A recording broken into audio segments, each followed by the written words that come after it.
Welcome into another episode of the Los Angeles Rams Insider Podcast on Sports Illustrated. I'm your host, Tom Cavanaugh.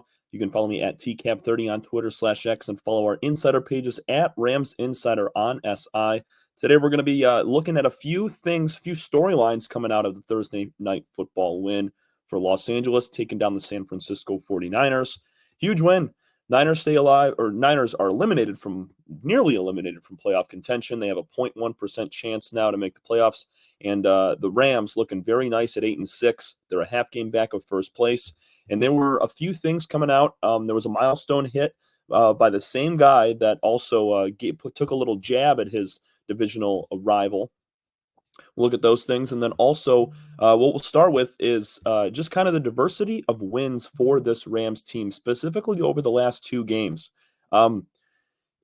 If the Rams make the playoffs, there's no doubt they're going to be a dangerous team. But the fact that they can win a ball game 44-42, keeping pace offensively, and then turn around just 4 days later and play a team in their division and win a ball game 12-6 without a touchdown. 4 field goals wins you the ball game. Your defense played incredible. The offense did just enough to be able to score 12 enough points to be able to win the ball game. Really speaks to this team's ability to kind of adjust and adapt to whatever game they're playing, whatever game they've kind of gotten themselves into early on. The average teams, the bad ones, are the ones that need everything to go a specific way to be able to win a game. That is not what the Rams do. That is not how they've played all year.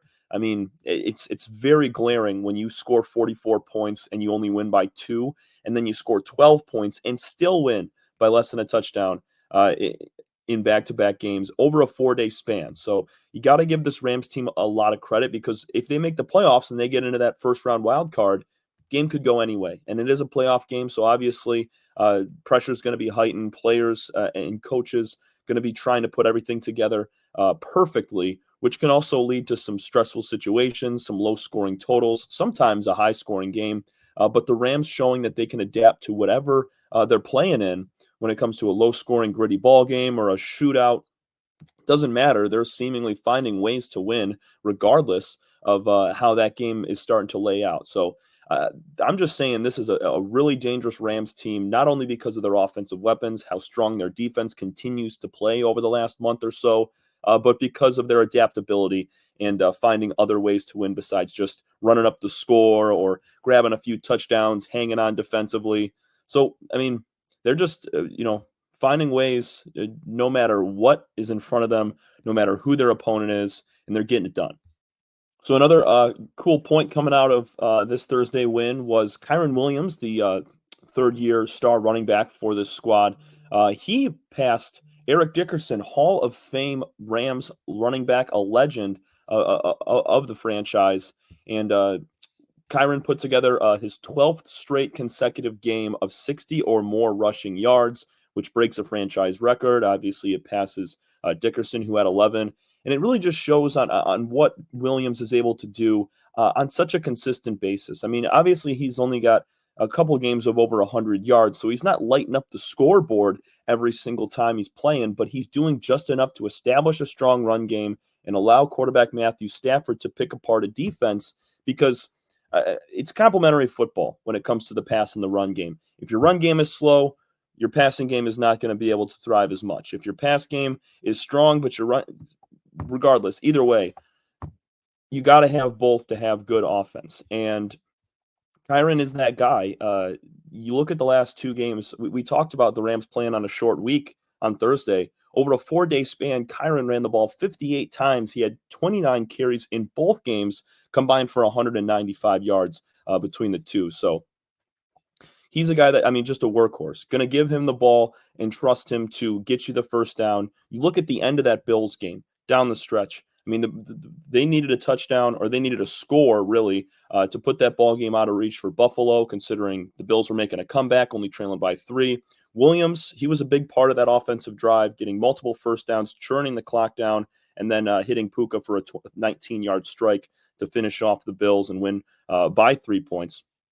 Or by 2 points, I'm sorry. And then in this past game, Rams have a 9-6 lead. They get the ball back after the interception. They want to go down and try to widen this lead with only about 5.5 minutes left. And Williams, he's the main factor, taking them on a 5-minute drive, nearly turning the clock all the way down, grabbing multiple key first downs to keep that clock moving and keep the ball in the Rams' hands so they can kick a field goal, go up by 6 with just 20 seconds left.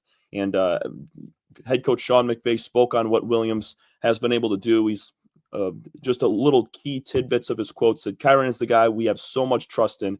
He's the guy that brings such an energy to our football team, and I think guys thrive off that. I love Kyren Williams, and he sure had a bunch of energy after the game. For him to be able to have 58 carries over the last 4 days is really impressive, and he's been a stud, and I'm really proud of him. So, I mean, when your head coach is speaking that highly of you, he's got a lot of trust in your ability to put your head down, grab a few extra yards after contact, and turn for a first down.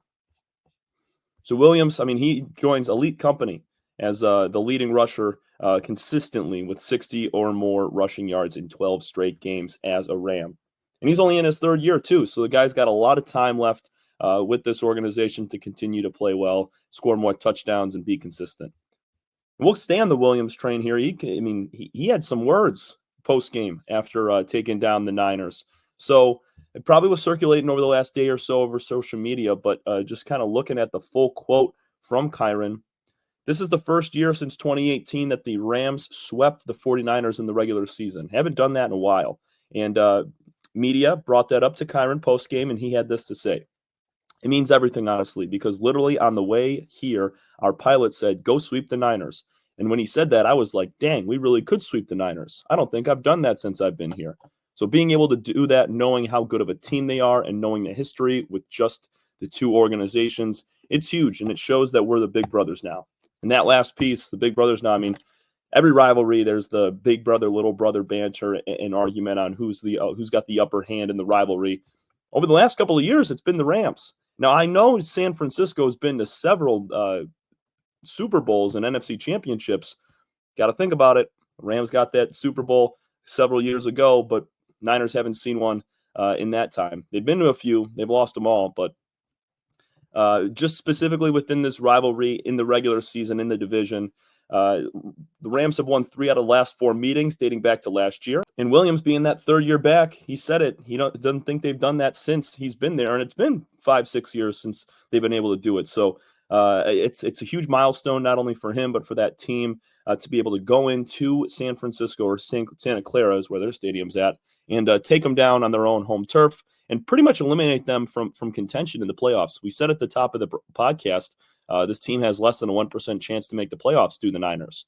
And the reason being is because they needed a win in this game on Thursday, and the Rams denied that and said, oh, no, we're getting the win. We're going to continue to build and put together a late season surge. And you guys, maybe it'll be your time next year. And Los Angeles handled business once again, and they are the big brothers, as Kyren Williams said. This has been the Los Angeles Rams Insider Podcast on Sports Illustrated. You can follow myself, TCAP30, on Twitter/X. Tom Cavanaugh, your Los Angeles Rams Insider, saying so long, everybody. We will see you again tomorrow. Thanks so much.